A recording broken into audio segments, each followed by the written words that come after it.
Welcome to Voice Is, a podcast where we have conversations with people whose voices we love to delve into the good, the bad, and the messy of what makes your voice yours.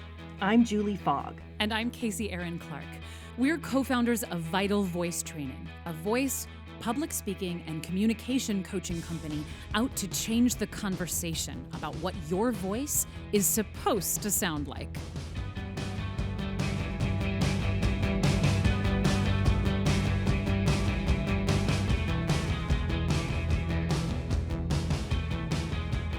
Hi, everybody. I'm Casey Erin Clark, coming in from New York City.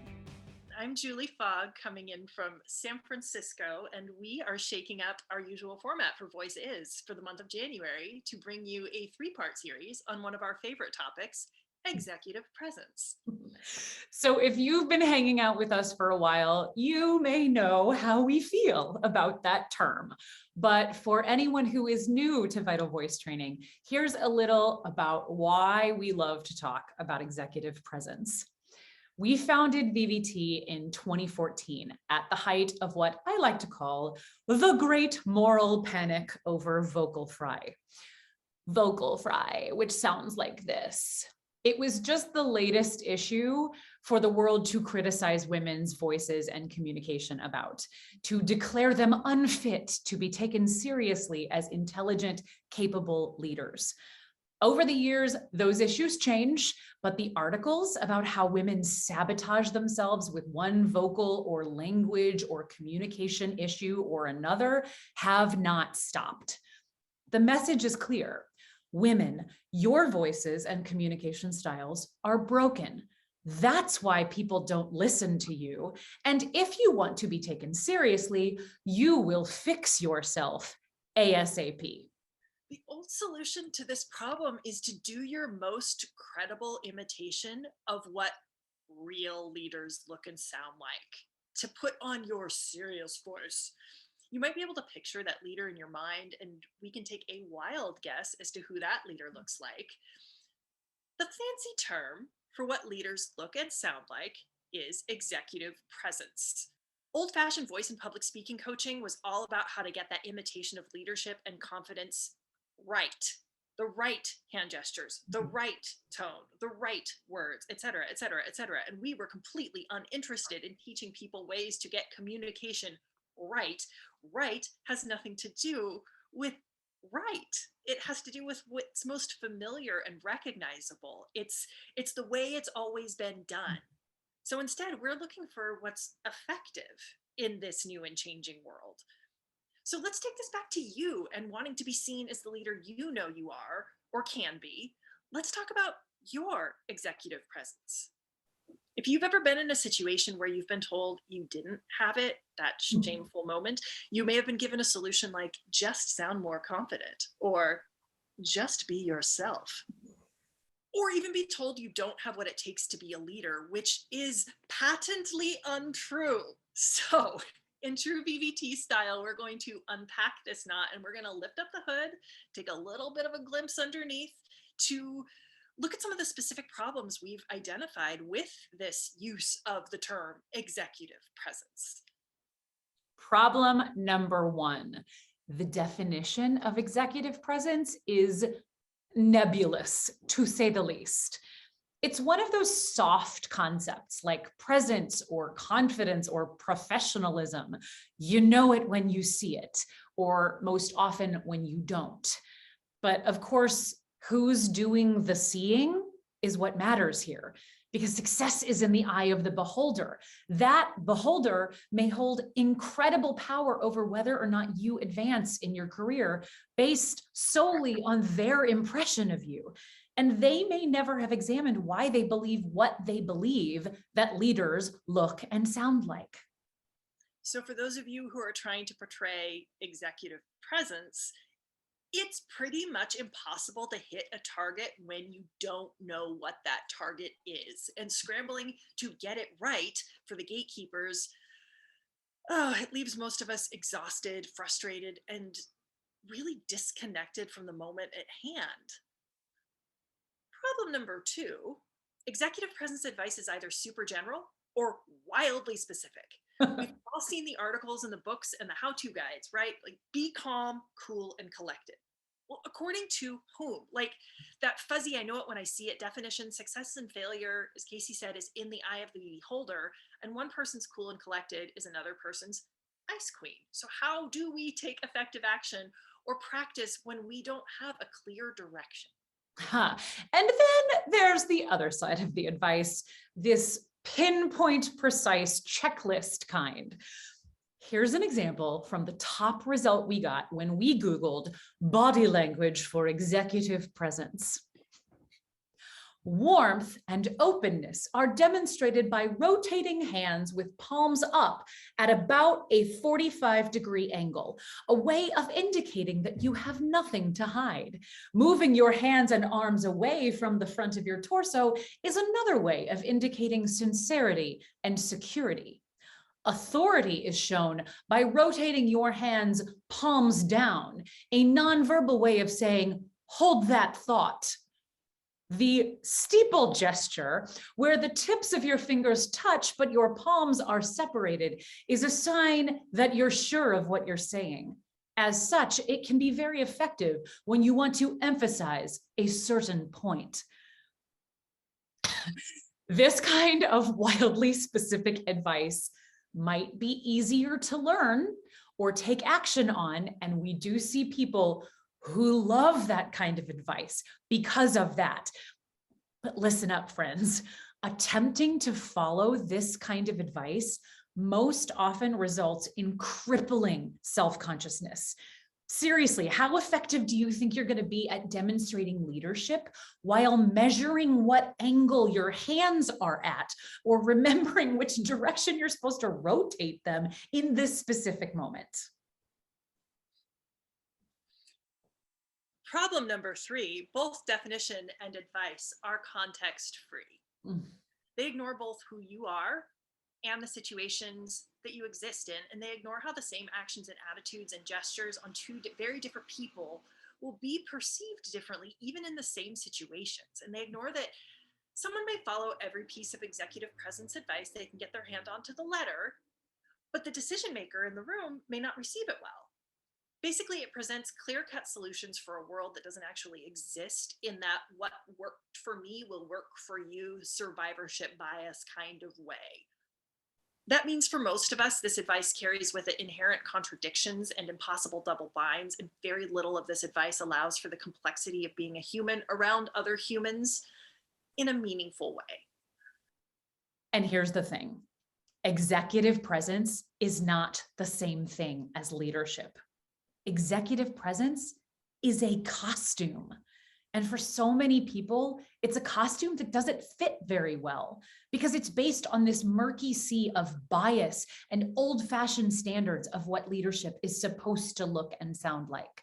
So we're going to break down the components of this executive presence costume to see how much of it is actually achievable and how much of it actually has to do with the role of leader.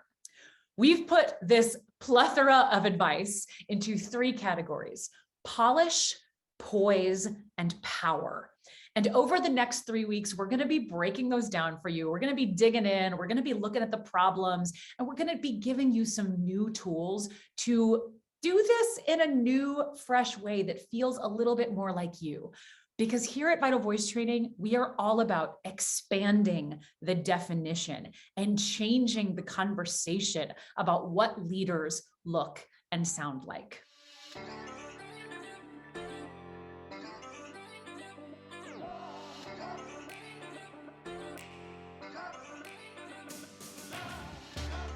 So what do we think about when we think about polish? Casey?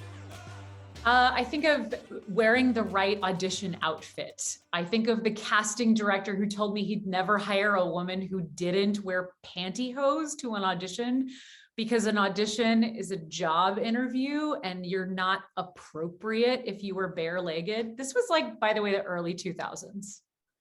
I also think of hosiery when I think about polish. I feel like it's sort of akin to don't go outside with your hair wet, don't leave the house with bare legs, but from my grandmother's generation, not from our generation. I mean, I feel like our parents were the ones to tell us things like, when you go to a job interview, here's how you dress. You wear a suit, or if you're a woman, you wear a nice tailored dress or maybe a skirt suit. I mean, it's also interesting to think of the evolution of women in the office from our parents' generation, because we're going from Donna Reed to Murphy Brown here. So women showing up with the big shoulder pads. There's so much in here. We have so much to unpack with polish. Is there anything else that's coming to mind for you with that? I think about polish, and I think about the legends of what our parents told us. But I also think with our parents' generation, there was such a huge divide between the clean cut and the hippies that we had a single definition. If you weren't a hippie, if you were clean cut, you were polished. I'm also thinking about how many of us have clothing that will never decompose from Express in our closets from all of the admin jobs we had to go to, where we bought, as you have phrased, corporate drag with these. I can so viscerally picture putting on these pants and button downs that I wouldn't have worn for any other reason than to go to my temp job and be here forever. They will never leave us. So when we started to break down polish as a component of executive presence, we came up with a bit of a framework for how to look at it. And it was looking the way we expect you to look, speaking the way we expect you to speak, and acting the way we expect you to act. And of course, just like we said in our intro, executive presence being in the eye of the beholder, the individual, it's on them to figure out, well, what do they expect of me and how can I fulfill their expectation, which is such an interesting battle to fight. It's one of those things about anytime we're looking at something like polish that I think most people would say, oh yeah, I know what that is, or I know it when I see it, or some variation of that. The more you dig into it, it's like a mirage. The closer you get, it starts to disappear for what it actually is. Because there's a lot of things people throw out. It's putting a little effort in. It's I was gonna say looking the part, but that's not it.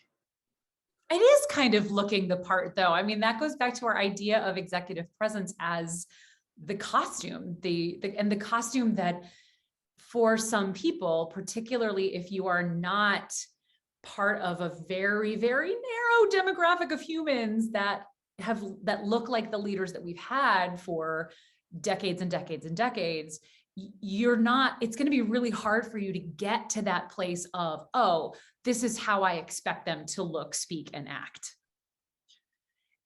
And when it comes down to it, a lot of the things connected to polish are kind of when we talk about speech and the evolution of speech. There's a lot that's really anchored in a very white, thin, able-bodied, wealthy aesthetic when it comes to polish. I mean, this is something I've been thinking about, even as far back as high school. I would not have called myself polished at any point in my life, but I remember those girls who were, and I can't think of a single one.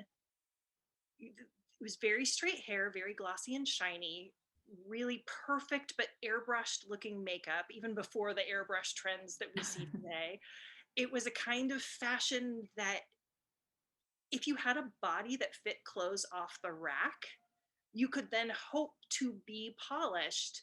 But if you didn't, it wasn't really like in Tacoma, Washington in, the late 80s, early 90s, people were getting a tailor in. So even these basic tenets of polish, like wear well-fitting clothes, all are tinged with, again, this unstated standard that we're trying to adhere to, which is not attainable nor even desirably attainable for many. Well, it makes me think of, and I wish I could remember the name of the woman. Maybe you will remember her name. The idea of having an unruly body. Oh, no, I don't remember who that is, but I love Okay, I'm gonna have to look it up. I will put it in the show notes. This idea of an unruly body, right? A body that naturally stands out for one reason or another, a body that is larger, a body that is disabled in some way, a body that is noticeable, that is outside the norm, whatever the norm is. And I think that when it comes to the looks element of polish, we're trying to make our all, at the end of the day, a bit unruly bodies more ruly, I guess. Like, we're trying to make it so, we never sweat, we never smell, we are never disheveled. Everything fits us perfectly because we have no, especially for women, I think it comes down to having curves or not having curves. Like, when you are a curvier woman, it is hard to look traditionally polished because our curves are automatically sexualized by some people. So as soon as you put, it's the difference between how Joan looked on The Office and how Betty Draper looked on The Office. Like, you've got the Ice Queen and you've got the Sex Pot, even though they were wearing very similarly tailored garments fairly often. Like, the body in Joan's garments was an unruly body, and therefore she was seen in a very different light than Ice Queen Betty was. No lumps, bumps, or fluids. Oh God, yes. Yes. Also, side note, makes me think of when I ran for student council when I was in the 6th grade and came up with the only word that rhymed with Julie. So my campaign slogan was "Julie isn't unruly." Oh God.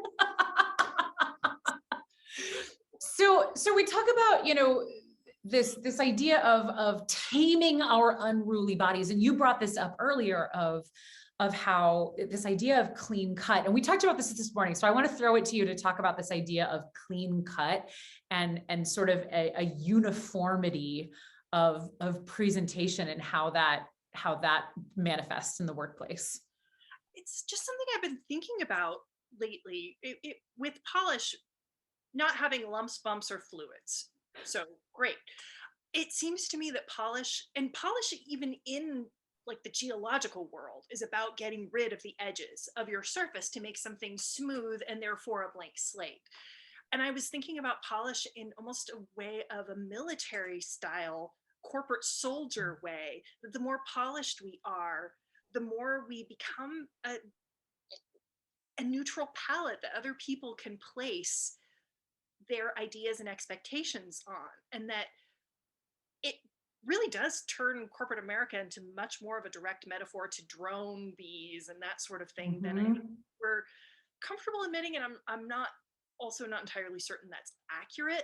I do think there is something in polish taking the goal is to take away parts of yourself so you can fit in more smoothly in an environment that is there to make money and therefore not about human beings. Well, and then that goes to the challenge, I think, of people who, maybe they're sort of stuck right now in the middle management level or whatever we want to call it. They're stuck in a spot and they want to advance. They want to get a new position, get a promotion, become a leader in their organization. They need to stand out in order to be noticed, but they need to stand out in the right way. And I was thinking about this morning from the perspective of outward appearance, of how you speak, how you act. To stand out and stand out just enough is necessary and you have to stand out in the correct way, because if you stand out in the wrong way, then you're definitely not going to get that promotion. And if you blend in too much, you're not going to get that promotion. So it's an interesting catch-22. You want to be noticeable, but only noticeable to the right extent and only noticeable in the correct way. So it becomes this game again of trying to intuit what they want me to be. And it's not as simple as it was in our parents' generation of just put on a suit or like dress for the job you want. That's a lovely, fairly meaningless piece of advice, because that is totally industry specific. What you're going to wear if you want to be seen as a leader in the tech industry is totally different from what you want to be seen in the financial industry, for example. And that makes me think of the first time that we did a presentation for a large financial institution. And you and I were like, what do we wear to do this presentation so that they take us seriously? Because that's what this all comes down to, wanting to be taken seriously and wanting your outward appearance and how you speak and act not to be a barrier to people seeing what's underneath all of that stuff. It's something I've been thinking about a lot lately. I've been going down some pretty deep rabbit holes with etiquette and manners, and to suss out what's the role of etiquette and manners. I mean, it's fascinating to me. And it seems to me like etiquette and manners, among many other functions, it's to give you a neutral enough way to interact with people that you have never met. You can ostensibly get to know them before you bring in more of yourself that might be more risk taking. So the point of manners is actually to hide parts of yourself, because you're presenting a version of yourself that says, I know how to follow rules, therefore I'm not a threat. I think there's a lot of similarity in the way that filters into appearance that's neutral enough to show you know how to follow rules. I think that the question we start to come to with, like you mentioned, all of these different industries is, yeah, think back to when our parents were kids, there was a distinct, you wear a suit, you wear a dress and heels. What today is polish? What are we polishing? It goes back to, you can't just have an ephemeral polish. What are you polishing? Yeah. Well, and this gets to the other thing that I think is really interesting about how polish is received in the workplace, is I don't think people want to see the effort that goes into polish. No. I think the effort itself is treated as something that's a little gauche, a little, you know what I mean? So this idea of etiquette and manners, I think one of the things that we identified early on when we were talking about polish is this sort of like savoir-faire of knowing what fork to use at the fancy dinner, knowing what kind of handshake you should do pre-COVID. Of course, I don't know if we're doing handshakes anymore. Knowing whether this person should be addressed with their title or not. And that stuff is often only attained by growing up with people who are already in that environment. So you learn the rules by osmosis as a child, as a teenager, before you get into these environments. And for the people who didn't have that benefit, they're coming into these environments, they're making embarrassing errors, perhaps, and then maybe they're trying to fix those errors. But even the act of trying to fix those errors of etiquette or errors of knowing what to wear or knowing what to say and how to say it, it's perceived a little bit like everybody's like, oh, it's a little awkward, it's a little uncomfortable. Or we're like, oh, they're so cute. So being seen as not, it's a catch-22. It's the double bind of, you have to look like you're putting in some effort because, you know, leadership material, you want people to care, you want people to put in the work, but you can't put in too much or the wrong kind of effort. Or again, you look like a crass, upwardly climbing, overly ambitious striver. And that's gross. Ew. I feel like the elephant in the room of all of this is how linked these are to your financial situation. Yes. How linked these all are, not just to the money you can afford to spend, but the money you were raised with, that generational wealth. Yep. Because to learn those rules and etiquette, to learn that proper way of speaking was very expensive education. And that was a status of your wealth. I mean, we haven't even gotten into the pink tax of what it is and how much it costs to make yourself, quote, polished, if you really want to get into it. Everything from the haircuts required to the makeup you need to the clothes you're buying that are supposed to be tasteful yet well cut, all intersect with this thing that I feel about wealth, which is sort of like Fight Club. The first rule of wealth is you don't talk about wealth, which continues to make it this elephant in the room. And I think also illuminates a little bit about the dark underbelly of something like polish. And something like executive presence. Yeah. I mean, period, because if that's an ingredient of it, that again, we're only reinforcing the system where the same people who would already be seen as leaders get to be leaders and everybody else is left behind. So I want to purposely take us in the direction of speech, because you mentioned the idea of, knowing the right words and things like that. As speech coaches, of course, we are endlessly fascinated by why we say what we say in the way that we say it. And for so many people, not for so many people, for literally every human, your voice is made up of everything that makes you who you are. So that is your past. That's where you grew up. That's how your family talked to each other around the dinner table. That's how you were educated. And so in the workplace, how that manifests so often is that things are penalized that are outside of what we would consider good speech. And that's everything from African American Vernacular English, or regionalisms, or having a really thick accent that might sound rural in an urban environment, or having poor grammar, or something that is perceived as poor grammar, even if it is part of a dialect like African American Vernacular English. There's also filler words, which of course, especially for women, end up being a really big sign of someone not being polished. If you say or like, or too much, even though these are completely reasonable parts of language that help us elucidate our meaning in different arenas, they are penalized because they're not seen as polished. And maybe if you use too many of those, or if you don't fix them, you are not going to be seen as someone who's leadership material. And I find such a just interesting place to dive into when I think about speech, because when we're talking about polish, rubbing off any exterior lump, bump, or fluid that might link you to your history, your ancestors, who you are, sense of place, all of those things. I think about what is considered polish linguistically in either Great Britain or in the US are two artificially developed dialects. And they had to be artificially developed because they were meant to supposedly create a neutral where your regionalisms would be annihilated. So therefore, you could come in to the drone of good speech.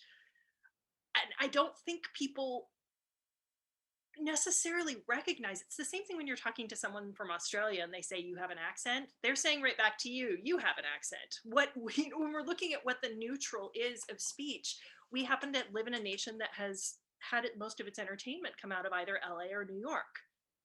Those tend to be the places that have the least regionalisms in terms of people that are working on that corporate level. Both have very incredible regionalisms if you're just talking about the populations that live in the city, and gets reinforced over and over in the movies we watch, in the TV shows we watch. And in Europe, people are learning English from these movies and TVs that are working off of a dialect that is completely artificially constructed. And I find that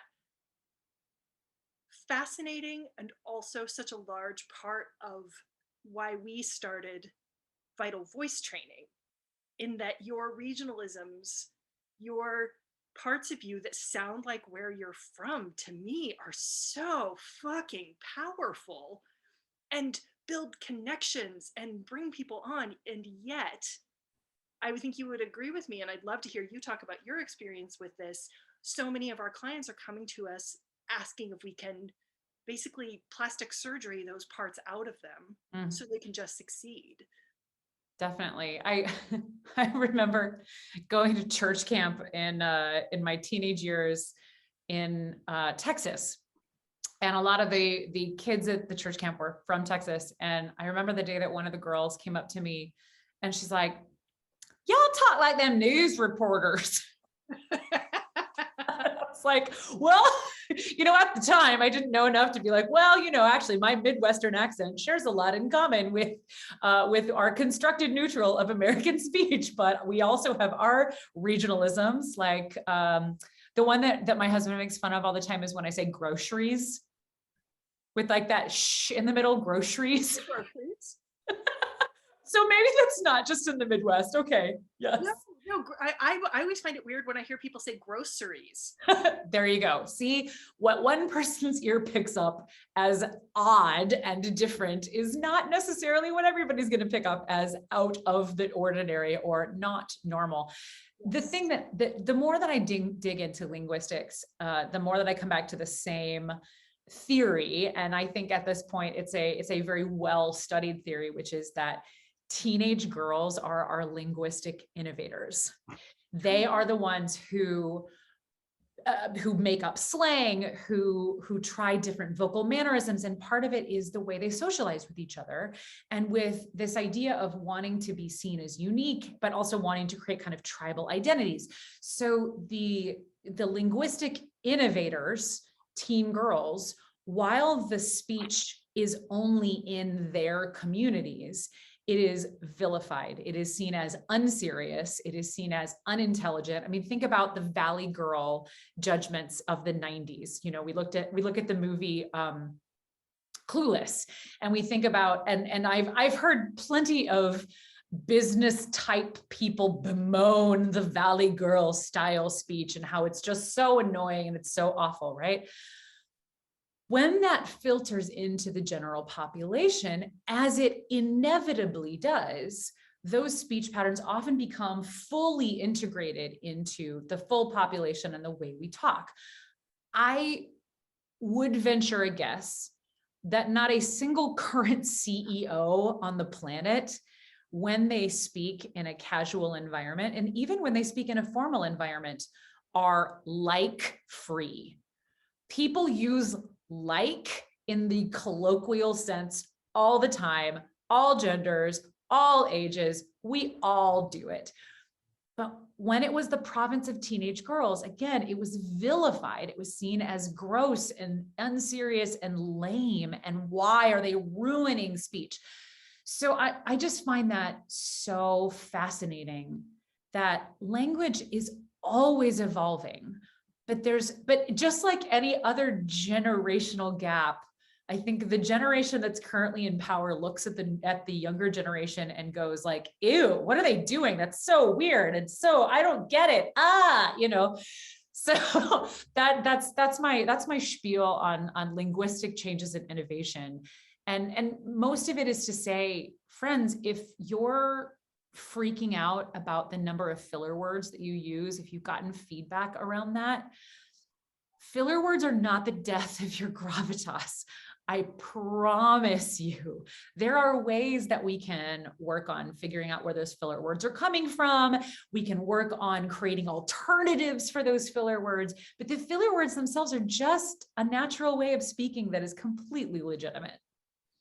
And this is the thing, is with all, and this will take us into the bridge of what I want to talk about next, but when we're talking about communicating, the point is to be understood. And what I see with our clients and just in our own experience over and over again is somebody has a boss that has heard that the use of X word undermines your gravitas, or that you need to end all of your sentences on a down, and they start drilling these things in without having a real understanding of why they're there in the first place or what the meaning that's represented is. And I feel like this draws a pretty clear line to what I would love to talk about next, which is the link between polish and competency.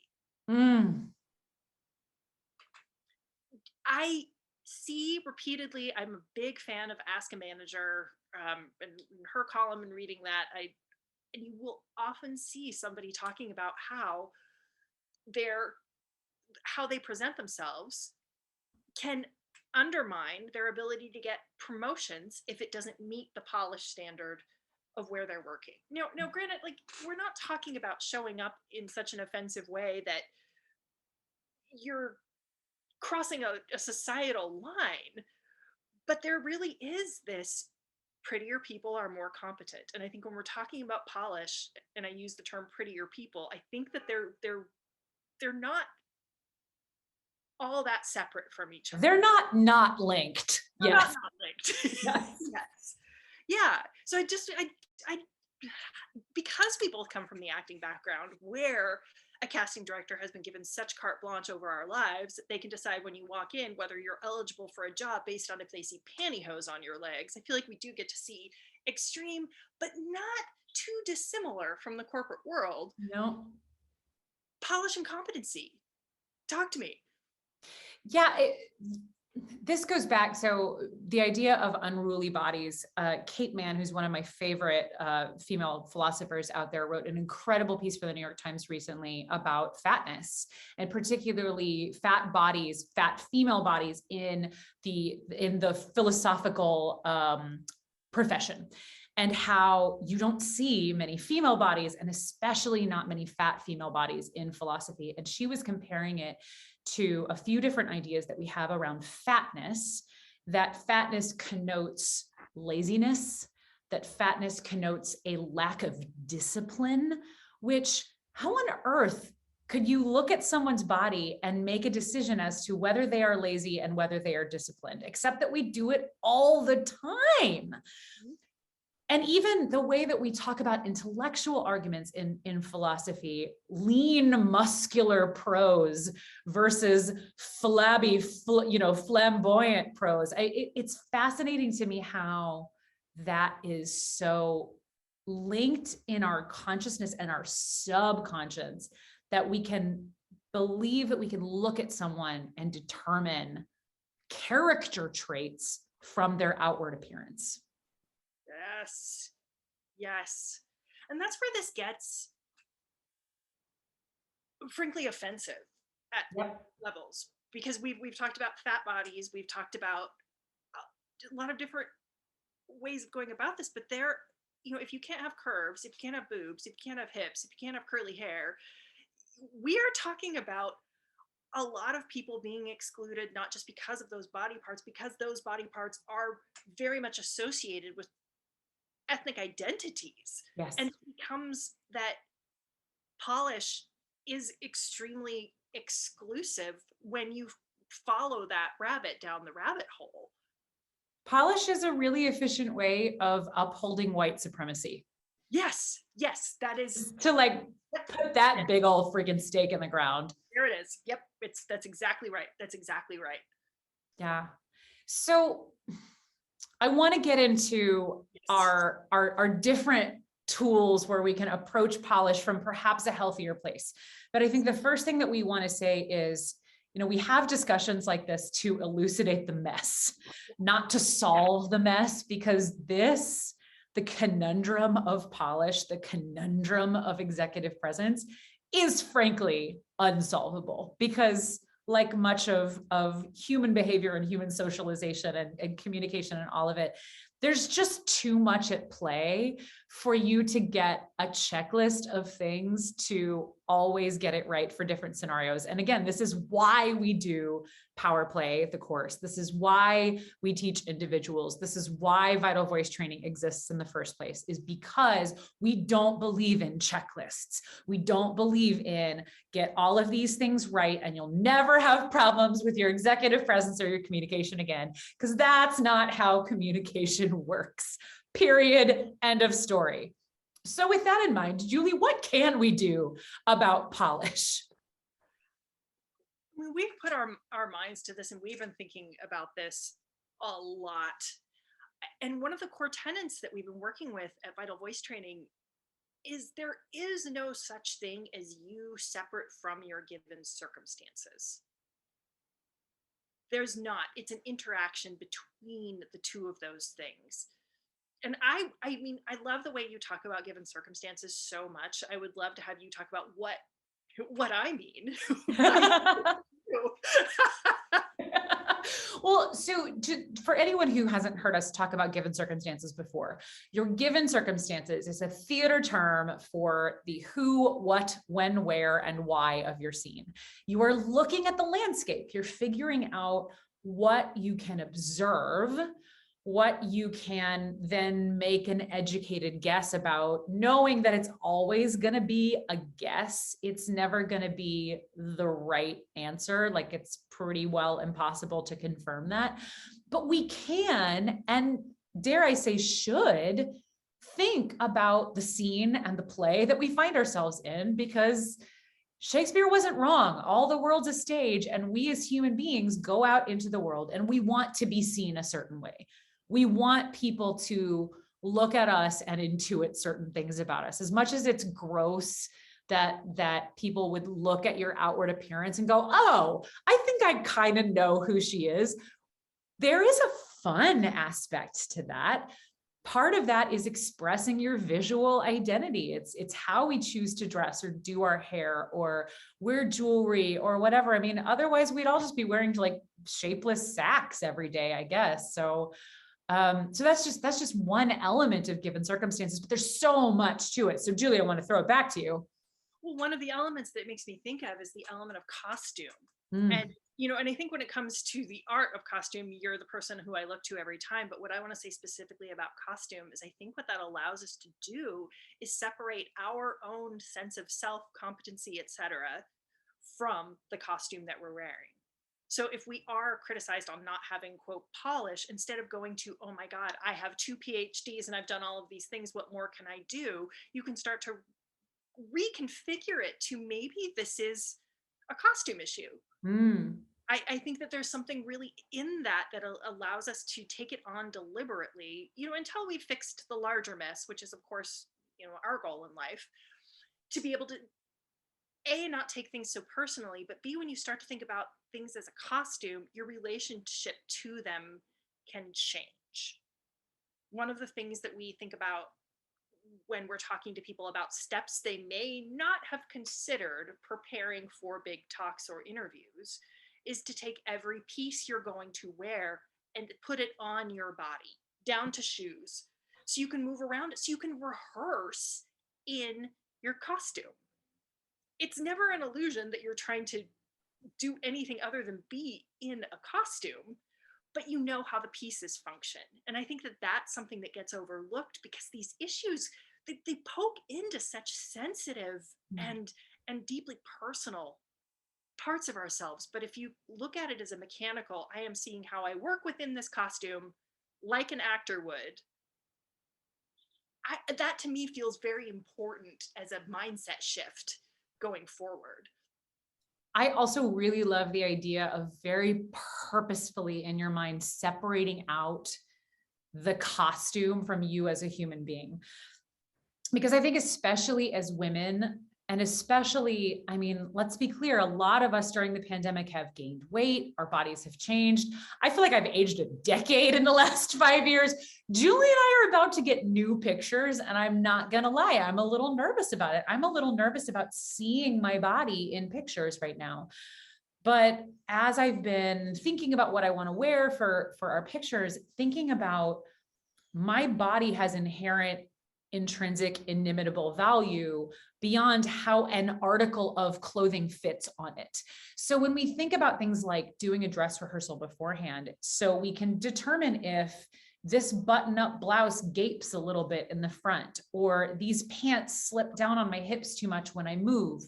We're separating it from, oh, my boobs are too big, or, oh, my hips are too flat, to, oh, this shirt needs some work, or these pants need some work. It's not a bad body. It's just like how we talk about furniture, y'all. If the chair can't take your weight, it's a bad chair, not a bad body. If the pants don't fit you right, they're bad pants, or they're not the pants for you. It's not that your body deserves judgment. And listen, I will be working on this for the rest of my natural life, having come from the theater industry and having all kinds of accompanying body issues. So I'm saying that to myself as much as I am saying that to y'all. But creating that separation, I think, is so beneficial. I love that you brought that up. And when you're talking about bodies, I remember, I mean, I've mentioned, for people that know us, they've heard me say many times that I worked in the service industry for a lion's share of my paying jobs for my adult life until we started Vital Voice training. And every restaurant has its own uniform. And I, as a long torsoed individual, especially restaurants that wanted me in jeans and a white button down, okay, y'all, real deal. Jeans fall off me because I don't have hips. I have a long torso, so not only are my pants falling off, but now my shirt's pulling out of my pants. And this is just the way my body is shaped. But there was a long period of time that I internalized, I guess I just don't have the capacity to look professional or have polish. I'm one of those people that doesn't have that. And I don't think it's been, until actually I've been out of the service industry that I've been able to look at that in the light of day. And I think that happens a lot because, again, a narrow hipped, broad shouldered, long torsoed body isn't rare. It's just, we now get into the whole concept of clothes for women and all of this that are made for, 3 different variations narrowly of a single Sample size. Yeah, sample size. totally. But then if I look at that and say, oh, I don't fit the clothes I've been told I need to wear, therefore my career, my income, my ability to take care of myself is on the line. No wonder we have so many freaking issues with, you name it, when it comes to wanting to alter the way we appear. And I think also when it comes to polish, there's a conflict in, I'm not supposed to actively think about these things, that's selfish, but if I don't, therefore I keep secret how much I think about these things. Oh, yeah. And that goes back to that effort thing. Oh, don't ever let the effort be visible. Yep. Just like don't ever let the makeup that's covering up your under eye circles be visible. Fresh faced. So, okay. So we have doing a dress rehearsal before big events, which I think is super helpful. We have separating your costume of polish from your humanity. One that I've been thinking of a lot lately, for anyone who's not an entrepreneur, you may not be familiar with this term, MVP, and this is not most valuable player. This is a different MVP, and that is minimum viable product. And I think especially when we're still, for the love of God, in this pandemic, and we have this whole new like work uniform of business on the top and leisure on the bottom, then yeah. So thinking about, okay, well, let's say that I've got an important meeting today. And frankly, I don't have time to put on a full beat and do my hair. And I don't want to put on clothes, or like my clothes aren't fitting me right now, whatever challenge you might be facing. What is the minimum viable product that you can come up with that will help you show up in this moment? And maybe that's, for female presenting people who like makeup, maybe that is a bold lip. Maybe that is, earrings. I'm wearing both of those things right now, and that makes me feel great. For me, it's making sure that my hair is on point. Like my hair is one of my signature things, right? I want my hair to be styled and looking fabulous and hopefully really big, because that balances out my hips. It's all proportions, y'all. But what is your minimum viable product that will make you feel good about showing up in front of these people? And I think that goes for live too. It's definitely not just showing up on video in a pandemic. Yeah. No, I think that it absolutely applies to both. You were saying something and it made me think about something in terms of minimum viable product. It might have been, I think it was when you talked about, do you love makeup? Because I do, particularly for me growing up in Seattle with a family that it was so, you were never supposed to look like you were wearing makeup. You just said fresh faced a moment ago. That was the sexiest thing you can be, was to be fresh faced. And I remember the time that I was talking to my dad about this, and he's like, I love a woman in jeans and a t-shirt. I'm like, yeah, if she has a perfect body, she can make jeans and a t-shirt look sexy. I believe you. Show me the woman who has a little bit more weight, and you're saying, yes, her in a jeans and a t-shirt, or else I'm chucking this. I don't want to do it anymore. It's just something I think about, that I think that it is deeper than we think, this relationship with effort and how we show up in the world. Totally. For some people, that effort is to be hidden. And for some other people, the idea that, it is effort, therefore I shouldn't have to do it. I've seen both.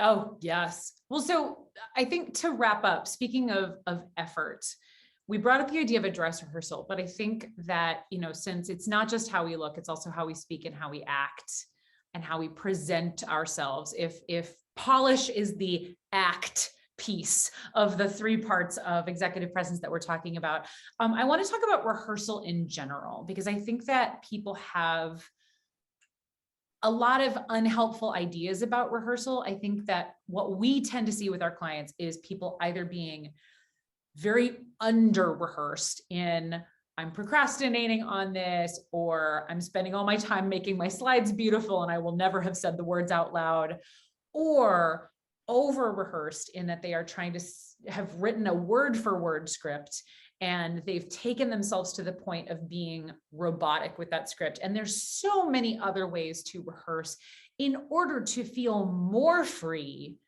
to show up in the way that you want to show up, with intention, with agency, having made choices that suit your given circumstances, but also suit who you are. And Julie, I want to hear you expound on that.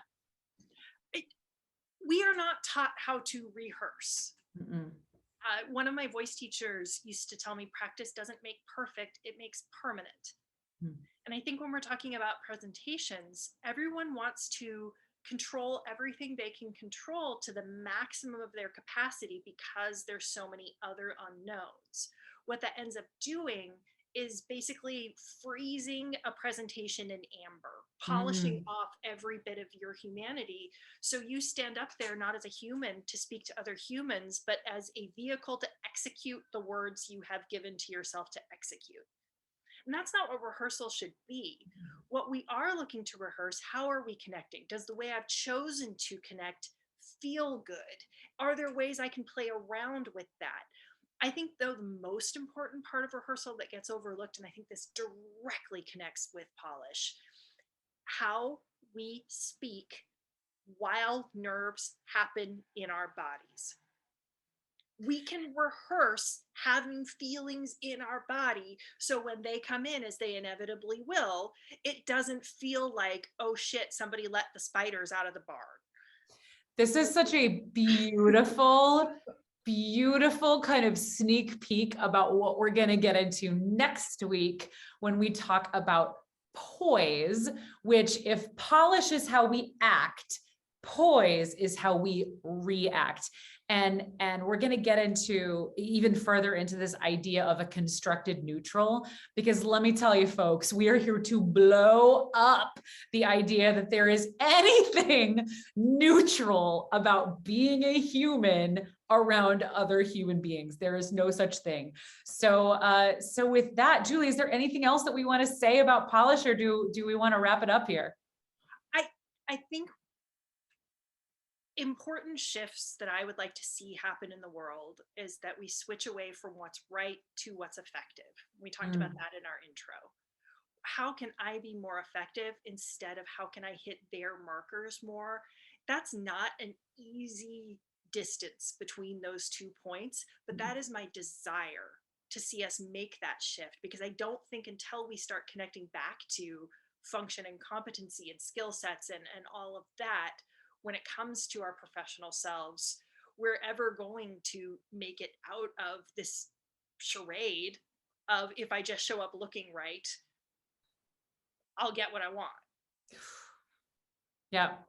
I would like to see us expand the idea of what polished is in the same way that we want to expand what the definition of what leaders are. Like, we saw in January of 2020, California passed the Crown Act, which is a specific law banning discrimination against Black women for wearing their natural hair to work, which is, one small step toward addressing the hideous discrimination that Black women have gotten for a completely natural thing that grows out of their freaking heads.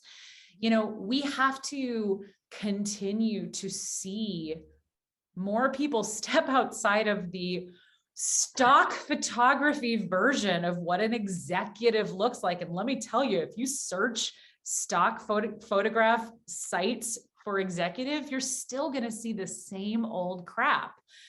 We have to all, as a group, actively choose to express ourselves, and again, in ways that are effective and that suit our given circumstances, but we can make choices to show up with a little bit more of ourselves and our humanity and our unpolished edges intact for this world. 100%. And it also, it just made me laugh a little bit to think that Gavin Newsom, the governor of California that helped pass that law, actually does look like a stock photograph of executive presence. Look him up. You'll see what I mean. I used to, when I was working at a coffee shop near City Hall in San Francisco way back when, he used to come in and buy coffee in the morning for me. And I remember just thinking, I've never seen a human being look like they were supposed to be a politician. Separately, but that I think takes it beautifully back to, there are some people that fit that very effortlessly. Yep. And there are some people that don't. And that doesn't mean that they're any more competent than the people who don't fit into that box. So let us collectively blow up the old ideas of polish, the old ideas of executive presence. We are so excited to continue this series with you. We will be back next week with a deep dive into poise and blowing up the idea of neutral calm as a goal. And we will continue with this. In the meantime, we are so excited that we're bringing back our course, Power Play Beyond Executive Presence. If you go to our website, www.vitalvoicetraining.com/the course, that is where you can find all the information about what we're going to be covering with cohort 3 of some amazing women who are going to join us to deep dive into what their leadership looks and sounds like, so that they can make more active choices. They can feel like they've got agency within their unique given circumstances. If you're interested in finding out more about the course, check out the website. You can find all there is to know about it there. You can apply, and we're setting up interviews right now to get to know the women who are going to join us in cohort 3. Julie, am I missing anything about the course? Do we want to tell them anything else? What you all need to know about the course is how much we love teaching it. And it's a really, really special thing that we have created in response to what we've seen both in our desire to bring more of into the world and from our almost decade of working with clients. It's something really, really special. And I say that not as a brag, even though if it were a brag, that would be fine, but more that this is not something we just pitch to say, hey, buy our thing. This is something we believe in so wholeheartedly and so passionately that you should come join us, because we'll have a lot of fun. Come hang out with us. We're cool. I can't promise that about myself. Oh no, I can promise that about you. Coolness. I can promise metaphors and jokes. Yes. Cheers. Thank you so much for joining us today, and we'll see you next week. Voice is produced and edited by us, Casey Aaron Clark and Julie Fogg. Our theme song from this point on is from Softkill. If you'd like to learn more about Vital Voice Training and all the different ways that we work with both individuals and organizations, you can find everything you need to know on our website, vitalvoicetraining.com. You can also follow us on Twitter at @vital_voice and on Instagram at Vital Voice Training. If you enjoyed what you heard today, we would love for you to rate, review, and subscribe on your favorite podcast platform. And remember, your voice, your body, and your ideas deserve to take up space in the world.